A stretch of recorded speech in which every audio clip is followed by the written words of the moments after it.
Jadi ini sebuah fondasi yang kita harus mengerti dan kita pahami dan jangan mau dibohongi sama iblis bahwa kita adalah umat-umat yang mempunyai hak kesulungan Iya. di dalam Kristus. Betul.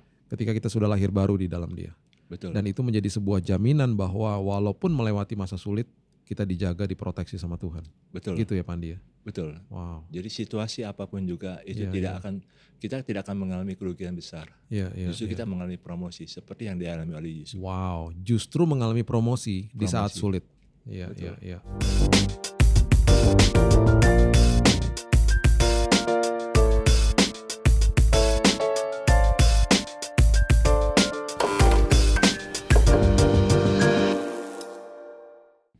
Sahabat Kopi, kembali dengan saya Billy Lantang di Billy's Coffee Table.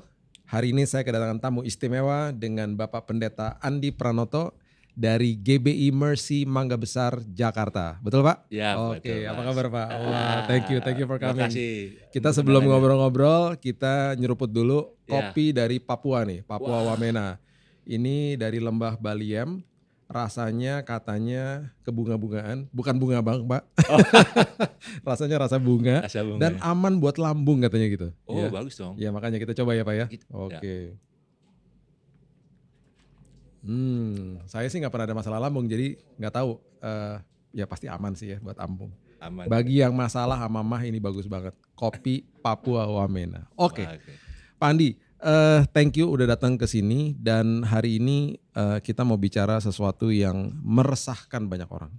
Di mana diberitahu bahwa tahun 2023 ini merupakan tahun resesi. Betul. Bahkan pemimpin-pemimpin negara pun sudah mendengungkan dan kalau pemimpin mendengungkan berarti akhirnya tanpa bisa dibendung rakyat banyak yang mengalami stres, kemudian anxiety, khawatir, bahkan ketakutan. Betul. Ya apalagi pengusaha-pengusaha lah dan orang-orang yang bergerak di dalam dunia keuangan dan lain sebagainya. Nah, gimana Pak? Menurut pandangan firman Tuhan dan apa sih yang harus kita lakukan untuk mengantisipasi nih semua ini? Kan ini prediksi ya dan sudah pasti sering sekali memang kita dengar prediksi-prediksi yang nggak baik. Betul. Prediksi-prediksi yang buruk dan bahkan gak usah diprediksi pun kita udah tinggal di dalam dunia yang sudah gelap kan. Betul. Penuh dengan kejatuhan dan lain sebagainya. Gimana Pak Andi, menurut Pak Andi? Ya memang kayak BMKG lah memberitahukan ini akan ada badai. Badai, iya. Semua pasti kena. Iya. Termasuk saat ini 2023 dibilang tahun suram. Orang baik sama orang benar, orang jahat semua kena juga. Kena juga, iya. Cuman kalau kita lihat dalam Matius 7 ayat 24 sampai 27 yang Tuhan Yesus memberikan perumpamaan tentang orang yang mendengar firman Tuhan dan melakukannya, dia seumpama orang yang bijak dan dia mendirikan rumahnya di atas batu. Oke. Nah, landasannya kuat. Oke. Tetap kena badai. Tetap kena badai dan banjir. Iya. Tapi tidak mengalami kerusakan yang parah. Wow. Jadi artinya orang benar sama orang jahat pun yang nggak taat sama firman Tuhan pasti juga kena. Sama-sama kena badai. Bedanya yang satu fondasinya kuat, yang satu fondasi nggak kuat. Nggak kuat. Jadi hebat kerusakannya. Kalau Alkitab katakan. Betul. Alkitab katakan hebat ya kerusakannya ya. Hebat kerusakannya. Jadi memang ya kita yang percaya pada Yesus pun juga kena. Iya. Nah, itu pasti dapat. Namun kita harus tahu nih ada sesuatu yang istimewa yang kalau kita tahu kebenaran firman Tuhan itu membuat kita jadi nggak takut. Iya. Saya pelajari firman Tuhan itu saya lihat waduh ini satu itu berkat sulung. Berkat sulung. Ini apa bukan itu? Ini bukan untuk anak sulung. Tapi namanya berkat sulung. Berkat sulung. Oke. Berkat sulung itu artinya menarik nih. Orang yang memang dia taat kepada otoritasnya, dia tahu otoritasnya ini dalam takut akan Tuhan, dan dia betul-betul belajar dari otoritasnya, sehingga dia diberkati. Oke. Sebelum dia keluar dalam situasi apapun juga yang dia alami, dia tetap dibuat Tuhan berhasil. Oke. Contoh Iya. dalam Alkitab waktu Ishak memberkati Yakub. Yakub pergi ke rumahnya Laban. Oke. Dia miskin. Iya. Makanya untuk meminang Rahel, Iya. Dia nggak bisa bayar mahal. Dia harus kerja 7 tahun dulu. Iya. Tapi Tuhan buat dia berhasil selama 20 tahun di sana. Iya. Dibohongin lagi ya? Dibohongin lagi 10 kali. Iya. Dibohongin 10 kali. Iya, Tapi iya. toh nyatanya dia bisa berhasil. Kenapa dia bisa berhasil? Iya, Karena iya. sebelum dia pergi diberkati dulu oleh Ishak. Oke, diberkati dulu oleh Ishak. Iya, berkat sulung. Iya, berkat sulungnya. Iya. Artinya apa nih berkat sulung? Berkat sulung itu berkat yang memang ada sesuatu yang Tuhan taruh dalam hatinya. Misalnya kita ambil contoh yang lain nih, berikutnya nih. Yusuf, oke. Waktu dia dapat jubah maha indah itu, sebenarnya itu gambaran daripada berkat sulung. Dari bapaknya? Dari bapaknya, dari Yakub. Dan itu kita bisa lihat dari 1 Tawarik 5 ayat 1. Oke. Yusuf dapat berkat sulung. Nah, boleh saya baca? Iya. 1 Tawarikh 5 ayat 1. Ayat 1, oke. Dikatakan demikian. Dalam 1 Tawarik 5 ayat 1, anak-anak Ruben, anak sulung Israel, dialah anak sulung, tapi karena ia telah melanggar kesucian petiduran ayahnya, maka hak kesulungannya diberikan kepada keturunan dari Yusuf, anak Israel, juga sekalipun tidak tercatat dalam silsilah sebagai anak sulung. Wow, oke. Jadi karena ada ketidaksucian dari Ruben, hak kesulungan diberikan kepada Yusuf. Wow. Dan kita lihat kan keturunan 2 anak Yusuf dapat tanah di perjanjian, tanah Kanaan. Oke, yes. Yang lain cuma satu. Anaknya dia dapat 2. Dapat 2. Iya. Walaupun nggak ada nama Yusuf ya. Iya. Baru nanti dalam kitab Wahyu dibilang keturunan Yusuf.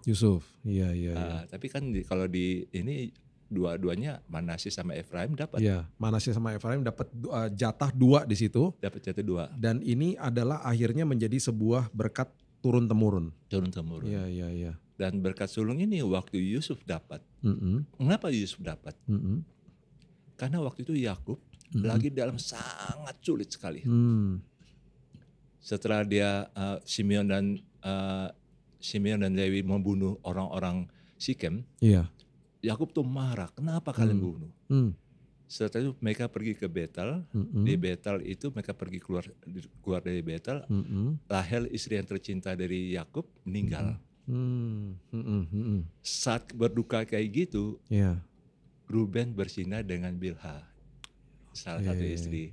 Itu sangat terpukul sekali bagi seorang ayah ya, sebagai laki-laki. Iya. Itu sebabnya hak kesulungan itu diberikan kepada Yusuf. Iya. Ada kan kesulungan itu kan artinya kalau Alkitab katakan itu kebanggaan. Betul. Iya. Ini adalah sebuah tanda dan sebuah berkat sulung itu memang seringkali dibahas di dalam perjanjian lama. Nah, ketika kita masuk ke dalam perjanjian baru, konotasinya seperti apa tuh? Nah, bagi kita sekarang nih orang-orang percaya. Kan sebenarnya Roh Kudus itu ada 2 hal sih, dua bagian. Dalam kitab Roma, Roh Kudus itu disebut Roh kesulungan. Oke, wow, yes. Jadi sebenarnya yang memampukan kita untuk punya hak sulung, berkat sulung. Jadi siapapun kita sebagai orang percaya diberikan hak sulung yang sama. Dan kalau kita lihat dalam kitab Wahyu 14, orang-orang yang berdiri bersama-sama dengan Tuhan adalah orang-orang yang mendapatkan kesulungan. Dalam situasi sulit apapun juga kesulungan itu penting. Wow. Jadi sebagai anak Tuhan ini kita sudah memiliki hak kesulungan. Iya. Karena kita sudah percaya kepada Dia dan kita diberikan hak kesulungan karena memang dikatakan di kitab Roma tadi ya. Iya. Roh Kudus itu roh kesulungan. Roh kesulungan. Dan kita harus menjadi teladan, kita harus jadi contoh, kita harus menangkap apa yang Tuhan mau. Iya. Makanya tahun 2023 sekalipun masa suram, kita harus lihat ya memang ini Tuhan ada sesuatu yang Tuhan mau buat. Karena memang waktu kita lahir baru, yang lahir baru itu kan rohnya. Iya. Roh dan hati yang baru. Kita tetap punya tubuh yang sama. Saya waktu lahir baru tahun 98 tetap aja rambutnya gak tumbuh kan. Tetap sama. Tubuhnya tetap sama. Nah, jiwa kita yang ada kehendak segala macam itu, perasaan emosi itu semuanya memang sekolah kehidupan. In progress lah ya. Pembaharuan budi setiap hari berkala. Nah, waktu kita lahir baru, rohnya lahir baru, itu yang diberikan roh kesulungan di situ. Karena Roh Kudus memberikan roh kesulungan, kita menjadi anak sulung, kita mempunyai hak di dalam Tuhan untuk menerima pertolongan, perlindungan Tuhan walaupun dalam masa sulit. Betul. Gitu ya Pak Andi. Ya, kita contoh masa sulit Yusuf.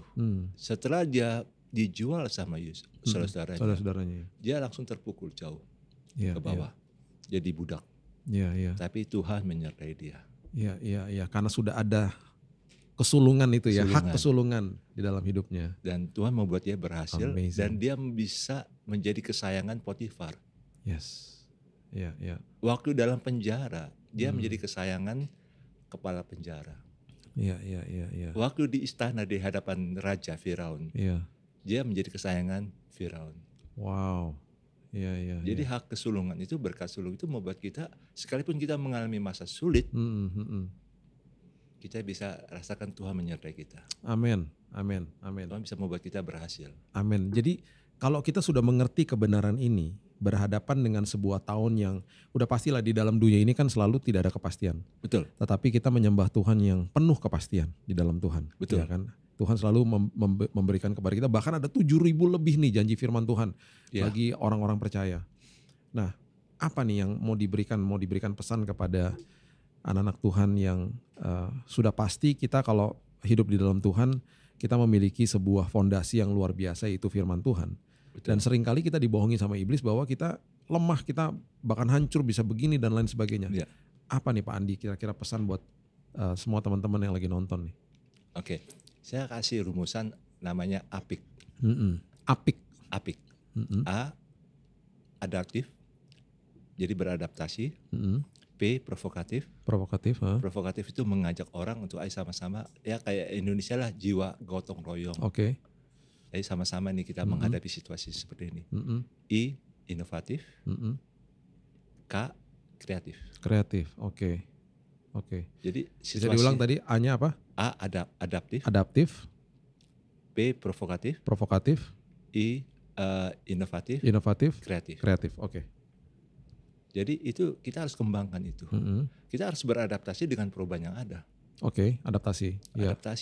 Ya. Jadi sekalipun situasi sulit, kita harus bisa beradaptasi. Misalnya, ini dibilang suku bunga akan naik.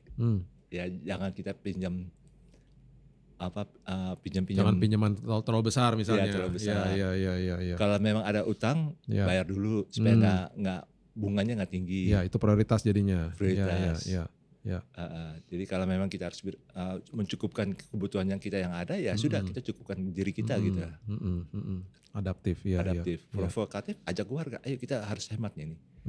Kita harus atur keuangan yang baik. Iya. Inovatif, apa nih yang kita bisa buat nih, kembangkan. Potensi apa yang kita bisa kembangkan. Kreatif ya menciptakan sesuatu yang baru. Iya. Seperti banyak waktu zaman pandemi ini, orang-orang yang akhirnya menemukan talentanya dalam dirinya. Betul. Yang tadinya nggak tahu dia bisa masak, ternyata dia jago masak. Betul. Dan buka usaha kecil tiba-tiba jadi booming dan lain sebagainya. Betul. Kayak Pak Billy kan dulu nggak ini kan. Iya, betul. Tiba-tiba melihat sebuah peluang bahwa ini ada sebuah tempat di mana kita bisa memberikan inspirasi bagi banyak orang. Betul. Ya kan? Ternyata banyak orang stres. Iya. Dan akhirnya baru nyadar juga bahwa ternyata dunia digital itu bisa memberikan banyak inspirasi kepada banyak orang. Betul. Dan akhirnya puji Tuhan ketika selama 2 tahun terakhir ini banyak khotbah-khotbah yang diupload di sosial media, banyak orang yang dibantu, banyak orang yang diberkati, banyak orang yang menerima Yesus sebagai juru selamat bahkan. Bukan hanya khotbah saja Pak Billy. Iya. Lagu-lagu juga. Betul sekali. Disukai oleh banyak orang. Betul. Karena ya inilah di zaman digital. Yes. Jadi kita bisa pakai itu. Betul. Nah makanya dalam situasi sulit apapun juga, yang penting kita udah dapat berkat sulung deh. Iya. Pergunakan ini. Jadi ini sebuah fondasi yang kita harus mengerti dan kita pahami, dan jangan mau dibohongi sama iblis bahwa kita adalah umat-umat yang mempunyai hak kesulungan di dalam Kristus. Betul. Ketika kita sudah lahir baru di dalam Dia. Betul. Dan itu menjadi sebuah jaminan bahwa walaupun melewati masa sulit, kita dijaga, diproteksi sama Tuhan. Betul. Gitu ya Pandi ya? Betul. Wow. Jadi situasi apapun juga itu kita tidak akan mengalami kerugian besar. Justru kita mengalami promosi seperti yang dialami oleh Yusuf. Wow, justru mengalami promosi di saat sulit. Iya.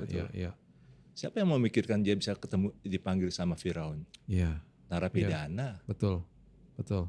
Dipertemukan dengan orang yang tepat dan kesempatan yang tepat di dalam kairosnya Tuhan. Betul. Dan pada saat ketemu dengan Firaun kaget. siapa orang yang seperti ini, yang bisa ada seperti ini, yang punya roh Allah. Iya. Ini orang yang menyembah berhala loh. Iya, iya. Tapi dia mengakui ada roh Allah dalam diri Iya, Yusuf. iya. Wow, that's powerful. Iya, iya, betul, betul. Ah, Dan akhirnya bisa memiliki sebuah hikmat yang luar biasa ketika diberikan posisi menjadi orang nomor 2 terpenting. Iya. Dan akhirnya bisa menggalang sebuah sebuah planning yang luar biasa di mana mereka bisa menyimpan makanan Selama untuk lebih dari 7 tahun. lebih dari 7 tahun. Iya, iya, iya, iya. Nah, sekarang pertanyaan juga yang paling penting. Ini di dunia ekonomi, resesi. Gereja mungkin nggak ngalami resesi sebagai hamba Tuhan, sebagai gembala sidang. Ya pasti Pak, Iya, pasti ngalami. Makanya kan tadi kalau badai dan banjir itu melanda, iya. gereja juga ngalami. Oke. Cuman jangan kita bangun fondasinya kepada kekuatan manusia. Yes. Kita harus tetap berharap pada Tuhan. Iya, iya. Makanya kan kalau kita berharap pada Tuhan, kita yakin gereja itu didirikan oleh Tuhan Yesus. Dikatakan dalam Matius 16, alam maut pun tidak akan menguasainya. Tidak akan menguasainya. Amin. Yes, betul. Jadi apapun yang didirikan di atas kebenaran firman. Ya. Dan apalagi yang kita bahas pada hari ini adalah kita sudah memiliki hak kesulungan di dalam Tuhan. Ya. Yang berarti kita mendapatkan privilege perkenanan Tuhan, bahwa kita akan dijaga, dilindungi Tuhan. Seharusnya, kalau saya selalu katakan gini, takut tuh normal, ketakutan yang nggak boleh. Betul. Karena takut itu kan emosi, kita oke takut lah. Tapi jangan sampai anak-anak Tuhan tuh hidup di dalam ketakutan. Karena kita sudah mendapatkan janji-janji firman Tuhan. Salah satunya ini, bahwa kita sudah memiliki hak kesulungan. Betul. Di dalam Tuhan. Dan kita sudah lihat contoh-contohnya di perjanjian lama bagaimana mereka dipimpin sama Tuhan. Bahkan tadi seperti dibahas sama Pak Andi sendiri bahwa Yusuf pun di dalam penjara bisa akhirnya, walaupun harus nunggu 2 tahun ya Pak ya. Iya, 2 tahun lebih itu. 2 tahun lebih ya. Akhirnya ex-napi yang pernah sama-sama dia kasih tahu sama raja bahwa ada nih, dia ingat gitu ya. Saya percaya itu pasti Roh Kudus yang mengingatkan. Betul. Ada orang yang bisa mengartikan mimpi gitu ya. Betul. Sampai akhirnya dikeluarkan dan dalam waktu relatif cepat menjadi orang nomor 2 terpenting di Mesir. Di Mesir dan di bangsa-bangsa pada waktu itu. Bangsa-bangsa, betul. Itu yang luar biasanya. Makanya kan kita harus sadari memang saat ini kalau waktu pandemi kita dikatakan dunia yang tidak pasti. Iya. Tapi saat ini yang saya rasakan dunia semakin tidak pasti. Iya, betul. Setuju saya. Tapi bagi kita yang tadi Pak Billy bilang, dalam Tuhan selalu ada harapan. Iya. Makanya kita tetap kokoh di dalam Tuhan. Yes. Takut itu adalah alarm alamiah. Untuk kita membangkitkan iman kita. Amin. Wow, catat itu baik-baik, sahabat kopi. Takut itu alarm, ya, untuk kita membangkitkan iman kita bahwa kita ini adalah kepunyaan Tuhan. Bukan diterusin lagi jadi ketakutan. Ya, takut itu alarm. Seperti yang pemazmur bilang kan, aku percaya kepadamu saat aku takut. Wow, keren. Aku percaya kepadamu saat aku takut. Ya. Tuh dia tuh. Saat takut percaya sama Tuhan, jangan percaya sama nilai dunia. Apa kata orang? Apalagi, yes, betul. Iya. Karena apalagi kan zaman sekarang ini banyak orang yang, ya boleh katakan gini sih Pak, nanti akan banyak orang yang mati karena kesepian. Wow, ironis banget ya. Ya. Orang mati karena kesepian. Ya. Wow. Orang mati karena kesepian. Wow. Padahal kita diciptakan sebagai manusia yang memang harus berkomunal. Betul. Iya. Betul. Banyak loh Pak orang yang saya kenal ya, yang saya bisa pikirkan ini sekarang mungkin ada 5 atau 6 orang yang mengisolasi dirinya sendiri karena hidup dalam kepahitan. Betul. Mereka udah gak mau berteman lagi, mereka bahkan sudah antipati sama banyak orang, udah bawaannya curigaan, berasumsi terus negatif gitu ya sama orang lain. Mengisolasi diri, hidup di dalam stres yang akut, saya bisa bilang stres yang akut, padahal mereka tahu tentang Yesus. Mereka ke gereja loh hari Minggu. Bahkan ada yang berkhotbah Pak. Bahkan yang sempat berkhotbah pun juga. Oh ada ya, betul. Yes, betul. Yang terjadi di Jakarta itu, Jakarta Barat itu, satu keluarga meninggal, mengisolasi diri. Iya, saya dengar itu. Iya. Jadi ya memang ini akan terjadi seperti itu. Makanya kita jangan membuat diri kita takut, dikuasai oleh ketakutan. Iya. Pesan-pesan Pak Andi apa nih buat gereja, buat anak-anak Tuhan khususnya yang yang pasti akan menghadapi badai inilah sama-sama ya. Pokoknya pastikan kita taat sama firman Tuhan. Oke. Walaupun kita bilang nggak mungkin, nggak mengerti. Yang penting taat aja dulu dengan apa yang dikatakan oleh firman Tuhan dalam Alkitab itu. Iya. Jangan melenceng ke kanan atau ke kiri, firman Tuhan katakan. Betul. Tetap tekun dalam menabur kebenaran, lakukan kebenaran firman. Betul. Iya. Biar firman yang ditabur itu ditanam, dipelihara dalam hati. Iya. Walaupun belum mengerti, kita dialoglah dengan Tuhan. Tuhan, saya belum mengerti ini, ajar aku. Iya. Saya percaya ya, sama pelajaran juga dari yang Paulus katakan, dan saya suka sekali dengan kata-kata dia ketika dia katakan bermegahlah di depan kesengsaraanmu. Karena itu adalah sebuah momen ketika kita bisa belajar tekun. Iya. Dan di situ kalau menurut saya itu lahirlah 2 buah yang luar biasa yang Paulus ajarkan. Yang satu tahan uji, yang satu lagi pengharapan. Betul. Ya kan? Nah, satu-satunya yang kita bisa kontrol dari sebuah ujian kehidupan atau yang dikatakan Paulus itu kesengsaraan, hanya tekun. Ya. Tekun berdoa, tekun membaca firman, tekun melakukan kebenaran firman yang tadi Pak Andi katakan. Dan setelah itu kita menjadi manusia-manusia yang akhirnya jadi tahan uji. Betul. Karena itu bagi saya itu ketika saya baca itu ini buahnya nih. Kita kan nggak bisa tiba-tiba serta-merta hari ini menjadi kuat jadi tahan uji kalau kita nggak tekun. Betul. Ya kan? Jadi tahan uji dan setelah itu dibilang pengharapan yang tidak pernah mengecewakan. Berarti itu kan buahnya dari situ tuh. Betul. Lahir sebuah pengharapan yang tidak pernah mengecewakan. Walaupun melewati badai, tapi ada pengharapan yang indah di dalam Tuhan. Betul.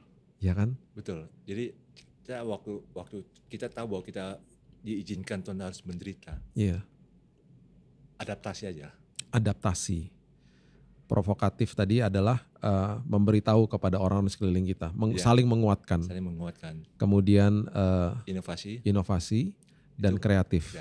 Iya. Dan itu pastinya harus minta hikmat daripada Tuhan apa yang harus kita lakukan. Betul. Apik, ingat itu ya, adaptasi, provokatif, inovatif dan kreatif. Wow. Jadi kita bisa belajar dan akhirnya kita bisa menyesuaikan diri dengan perubahan-perubahan yang ada. Iya. Dan pada saat kita menderita, percayalah Tuhan akan ganti rugi kok 2 kali lipat. Amin. Tuhan memperhitungkan semuanya. Karena kita anak-anaknya Dia. Justru pada situasi suram kayak gini, Tuhan sedang memperhatikan anak-anaknya. Tuhan sedang menjelajah mata Dia, menjelajah seluruh bumi, melihat orang-orang yang betul-betul menantikan Dia. Amin. Jadi sahabat kopi ini pesan yang sangat luar biasa ya. Bagi kita yang sedang mungkin mengalami, kita berpikir mungkin sekarang ini mengalami kerugian, mengalami hal-hal yang tidak enak, bahkan penyakit dan lain sebagainya. Bahkan kita merasa rugi waktu nih Tuhan, saya harus masih di rumah sakit gak keluar-keluar. Tuhan sanggup menggantikannya dengan berkali-kali lipat. Pengharapan di dalam Tuhan itu luar biasa. Betul. Semua kita melewati badai. Saya pun melewati badai. Pak Andi juga pasti melewati badai. Dan yang perlu kita pahami adalah tetap tekun. Ya. Dan kemudian lakukan tadi prinsip apik itu yang sudah kita belajar bersama. Dan pastikan dan kita harus mengerti bahwa kita memiliki hak sulung di dalam Tuhan. Karena Roh Kudus adalah roh sulung yang membawa hak kesulungan bagi kita. Yang berarti kita ada di dalam perlindungan Tuhan. Betul. Penyertaan Tuhan. Ya, Amin. Yang sembuh, yang sakit disembuhkan, yang membutuhkan pemulihan dipulihkan. Betul. Pak Andi terima kasih banget Terima udah kasih. datang ke sini, memberikan sebuah pewahyuan yang singkat, padat dan sangat menguatkan. Dan saya akan baca lagi tadi dari Tawarikh itu luar biasa. Udah pernah baca tapi belum nyampe ke sini. Itu dahsyat banget. Saya akan pelajari lagi dan lihat lagi itu sesuatu pewahyuan yang sangat-sangat luar biasa. Dan saya percaya ini menjadi kekuatan bagi anak-anak Tuhan. Betul. Masuk ke dalam tahun depan semua kena badai, nggak masalah. Dan bukan tahun depan aja lah. Setiap hari juga pasti ada badai dalam hidup ini. Nggak usah takut. Ya, kita punya Tuhan yang luar biasa. Dan bapaknya saya sama Bapak Andi nih, bapak kita semua sama. Bapaknya satu cuman ya. Jadi thank you banget udah datang ke sini, sudah memberikan kita kekuatan. Sahabat-sahabat kopi, jangan lupa subscribe, like dan share YouTube, TikTok dan IG Billy's Coffee Table. Dan sebelum kita tutup dan kita akhiri, kita seruput dulu kopi Papua Wamena. God bless. God bless. Until next time, God bless you.